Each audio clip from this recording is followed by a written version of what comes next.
हमारी सरकार में एक विजन लेकर हम लोगों ने काम किया। माननीय मुख्यमंत्री जी ने सदैव कहा कि मेरे प्रदेश का युवा नौकरी मांगने के लिए लाइन में खड़ा होता है, लेकिन इन 5 वर्षों में मेरे प्रदेश का युवा नौकरी देने के लिए तैयार होगा। उसी तर्ज पर हमने 1 लाख युवाओं को 10 लाख रुपए के ऋण को 100% ब्याज अनुदान तथा मुख्यमंत्री अनुदान आदि की सुविधाओं को लिए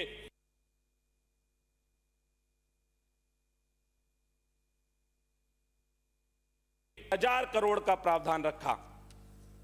माननीय सभापति महोदय, यह इस बात को दर्शाता है कि हम युवाओं को लेकर कितने गंभीर हैं, और यह इस बात को भी दर्शाता है कि इस प्रदेश का युवा इस बात को जान चुका है कि राजस्थान के अंदर जब भी कांग्रेस की सरकार आएगी उनके साथ कुठाराघात होगा। और इसीलिए माननीय सभापति महोदय, भारी बहुमत के साथ युवाओं ने भारतीय जनता पार्टी को वोट दिया और हम इस ओर बैठे हैं और युवाओं का हक छीनने वाले लोग उस ओर बैठे हैं।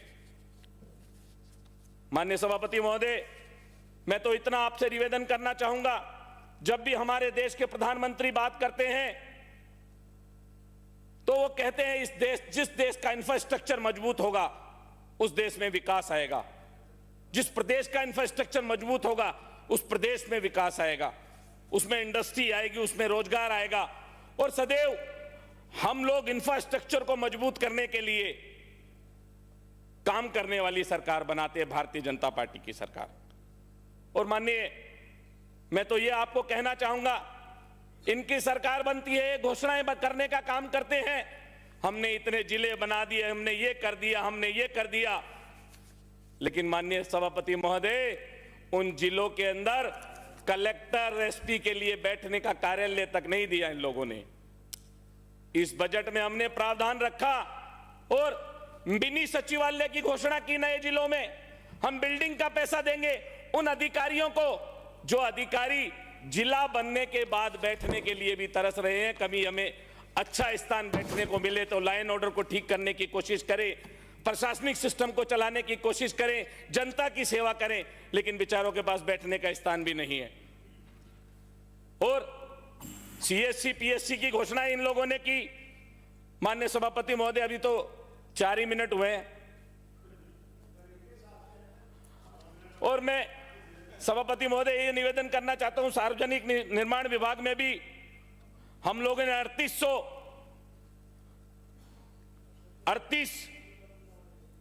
3800 करोड़ का प्रावधान जो रखा था उसमें हमने लगातार काम किया। और इस वर्ष भी हम लोग 1400 करोड़ रुपए मिसिंग लिंक में, 600 करोड़ रुपया अटल पथ में, नॉन पेचेबल में देकर इस प्रदेश को अच्छा इंफ्रास्ट्रक्चर और चलने के लिए अच्छा रास्ता दे पाएंगे।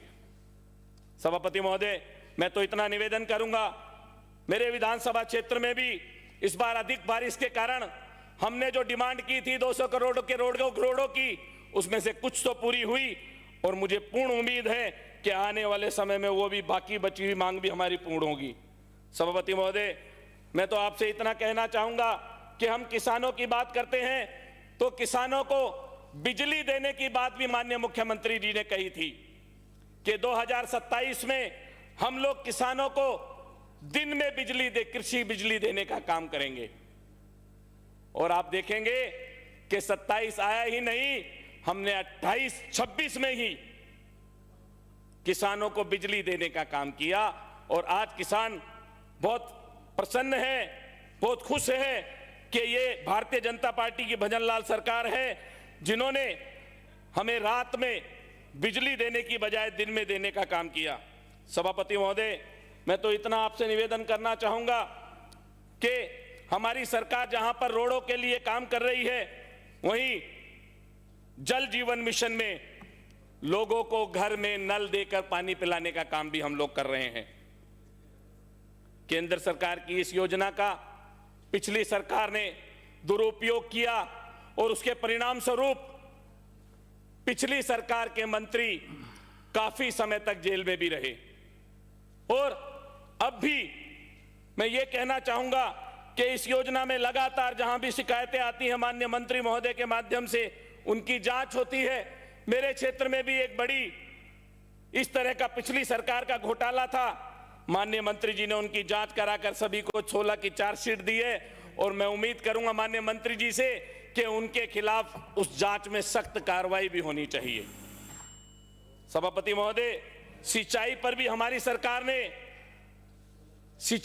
हमारी सरकार ने बड़ा काम करने का काम किया और लगातार जहां पर अधिक बारिश के कारण एनीकट, नाले और गांव के तालाब टूटे, वहीं पर एक बड़ा प्रावधान हम लोगों ने इसके अंदर रखा, जिससे गांव के नाले, एनीकट और सबको रिपेयर कर गांव के लोगों को सुविधा देने का भी हम काम करेंगे।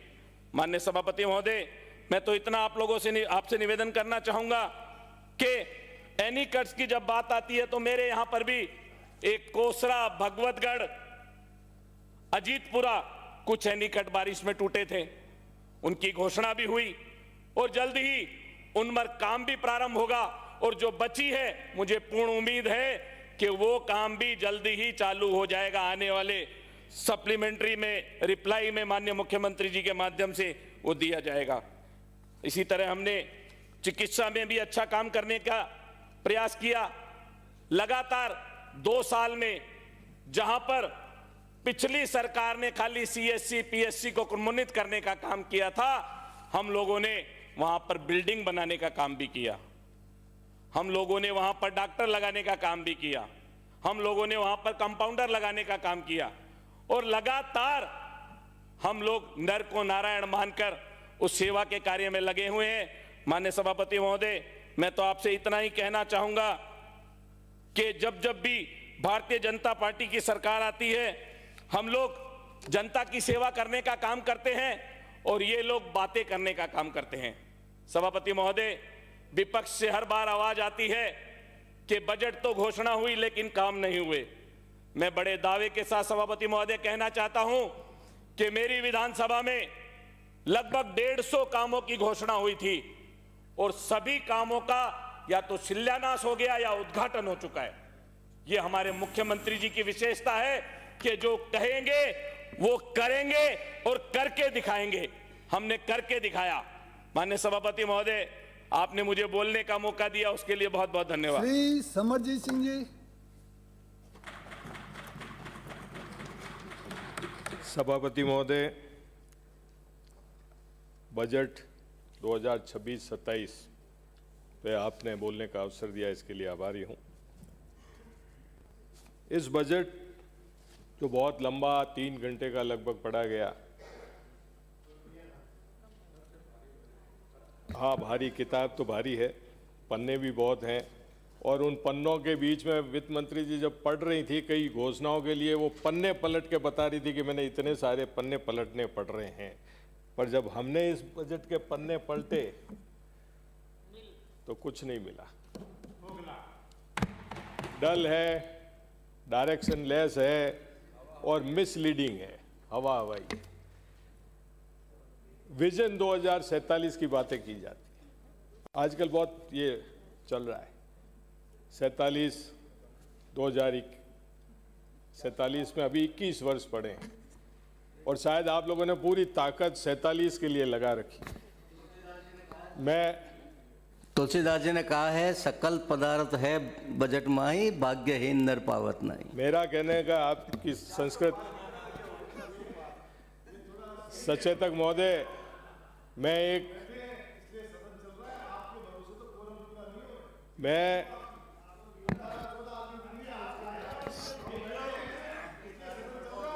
अब आप दोनों के चक्कर में मेरे साथ दुर्भाग्य होता है कि घंटी सभापति बजा देते हैं जल्दी, इसलिए समय ना खराब करें।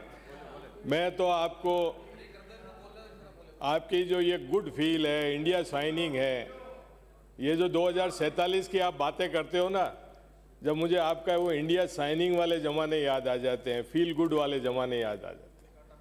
सरकारें इस गलतफहमी में रहती है कि तमाम उम्र हम कुर्सी पे ही बैठे रहेंगे, पर जनता है, जनता सब देखती है और सब फैसला करती है। मुझे किस्सा याद आता है सभापति महोदय, जब मैं पहली बार चुन के आया 98 में, तो बजट भाषण पे हमारे सम्माननीय पूर्व राष्ट्रपति उपराष्ट्रपति जी भैरू सिंह जी बजट पे बात कर रहे थे। सुनिए रफीक जी, आपकी बातें तो चलती रहेगी। 99-2000 में बजट पे माननीय भैरू सिंह जी बात कर रहे थे, वित्त मंत्री प्रद्युमन सिंह जी थे, पूरा हाउस साइलेंट था, तर्क वितर्क चल रहा था। उस समय हमारे पार्लियामेंट्री अफेयर्स मिनिस्टर हुआ करते थे खेत सिंह जी, वो धीरे से खड़े हुए और कहा कि आप दोनों महानुभाव क्या चर्चा कर रहे हैं, मुझे तो ये लग रहा है कि राज मजे से चल रहा है। तो भैरू सिंह जी ने यही कहा था कि आप बैठ जाइए, आपको समझ में नहीं आएगी। अभी आप लोग भी उस गुड फील में चल रहे हो कि राज मजे से चल रहा है, उसकी बजाय आप लोग जमीन पे हकीकत पे काम करने की कोशिश करें तो ज़्यादा बेहतर रहेगा। ये बजट न तो किसानों के लिए है, न युवाओं के लिए है, मिडिल क्लास के लिए भी नहीं है। जो घोषणाएं 24, 25, 26 बजट में हुई थी, वो अभी तक धरातल पे नहीं उतरी। ये आपको देखना पड़ेगा। आपके बाड़मेर से आप आते हैं, रिफाइनरी प्रोजेक्ट का कोई जिक्र ही नहीं है इसके अंदर। ईआरसीपी के लिए कोई बजट का जिक्र नहीं है। सोशल सिक्योरिटी प्लान्स जो आम गरीब से जुड़े हुए होते हैं, पेंशन वगैरह, उसमें कोई इंक्रीज नहीं किया गया है। तो किस दिशा में ये बजट जा रहा है? पर सरकार की कोशिश तो ये रहती है, आप तो भरोसे है एसआईआर के, डिलिमिटेशन जो आपने ओटीएस में बैठ के करवा लिया पंचायतों का, उसके भरोसे हैं। कास्ट कॉम्बिनेशन बनाने की कोशिश करते हैं आप लोग, क्षेत्र के कॉम्बिनेशन बनाने की मंत्री जी आप लोग कोशिश करते हैं। तो क्यों बजट की चिंता करें आप? मैं अच्छा होता है इस बजट के लिए भी आप ओटीएस में टीम बिठा देते और विधायकों की राय लेते तो कुछ लोगों के फायदे हो जाते, परंतु नहीं, आपको तो डबल इंजन की चिंता है। भरोसा है कि ये डबल इंजन पार पटक देगा। डबल इंजन का मतलब क्या होता है पता है आपको? 2 इंजन, और कई बार दोनों ही खराब हो जाए तो प्लेन क्रैश हो जाता है, और अभी अभी हुए हैं बड़ी बड़ी दुर्घटनाएं। तो आप लोग सोचिए समझिए, खाली डबल इंजन के भरोसे मत रहिए, काम कीजिए। स्तंभ की बातें की गई, 10 स्तंभ इस बजट में। एक स्तंभ दिया गया industrial development and promoting investment. करिए, पैसा लाइए राजस्थान में। पर आप ये अंबानी अदानी के भरोसे कब तक रहोगे? मारवाड़ी पूरे देश में प्रसिद्ध है अपने कर्म के लिए, सभी जगह। आगे ये भी तो नीचे से ही ऊपर बढ़े हैं। अंबानी अदानी को भी तो किसी ने सपोर्ट किया है। आज पूरे देश में, डाउन साउथ यहां से चले जाओ आप, मारवाड़ी हर गली में, हर मोहल्ले में बैठा है। हम लोगों को तो चुनाव की मीटिंगें जाके करनी पड़ती है, मद्रास, हैदराबाद, बंबई, सब जगह। तो उनके लिए आप प्लेटफॉर्म तैयार करिए, उनके लिए आप माहौल बनाइए, उनके लिए आप हालात तैयार करिए, उनको आगे बढ़ाइए। अब कोई ठेका नहीं रह गया है कि बहुत सक्षम जाति के लोग और वही लोग बड़े बिजनेसमैन बनेंगे। आजकल तो हर जाति का, हर गरीब आदमी अच्छा व्यापारी बन चुका है। तो उनके लिए आपको अवसर तैयार करने पड़ेंगे। इंस्पेक्टर राज के ऊपर ध्यान रखिए। मेरे क्षेत्र में ही रीको जो अपन प्लान करते हैं, रीको का बीठन में तैयार किया गया, प्लॉट दे दिए गए, सब चीज़ें करते हैं, पर आपने मूलभूत सुविधाएं अभी तक वहाँ नहीं दी। न बिजली है, न पानी है, न सड़क है। तो कैसे लोग आके यहाँ इन्वेस्ट करेंगे? जालोर जिले के लोग गुजरात में जा रहे हैं, जहाँ आपकी इंजन सरकार है, वहाँ जाके कमा सकते हैं, और यहाँ अवसर ही नहीं है उनके लिए। ध्यान दीजिए इसके बारे में। एक 10 स्तंभ में बातें की गई। इंफ्रास्ट्रक्चर एक्सपेंशन की, रोडें बनाएंगे।